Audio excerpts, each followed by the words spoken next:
When we talk about fighting legends, there are many names that come to mind, but Bruce Lee stands apart as something more than just a martial artist. He was a revolutionary. He didn't simply train to be stronger or faster, he trained to be smarter.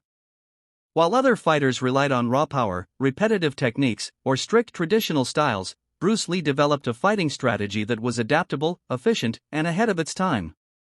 His approach combined science, philosophy, and practical combat effectiveness, creating a style that didn't just win fights, it left opponents confused, frustrated, and often too slow to react.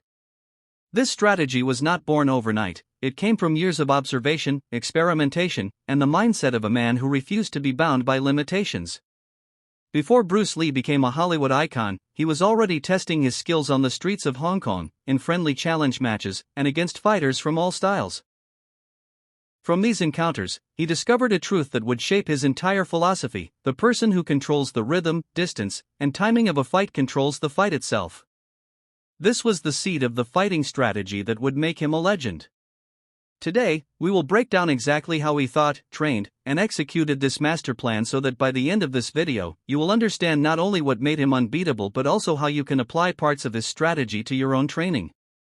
Step 1. The Foundation, Jeet Kune Do. To understand Bruce Lee's fighting strategy, we first need to understand the art he created, Jeet Kune Do, which translates to the way of the intercepting fist. Unlike traditional martial arts, Jeet Kune Do wasn't bound by rigid forms or ceremonial stances. It was based on one core idea: intercept your opponent's attack before it fully develops. This means you don't just defend, you shut down their move at its source. Bruce saw that most fights in his era, especially in traditional martial arts, were reactive. Fighters would wait for an attack, block it, and then counter. To him, this was too slow.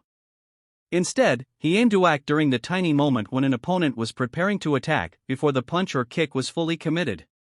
That fraction of a second is where he lived. He trained his reflexes, timing, and awareness to such a degree that he could sense movement before it became dangerous.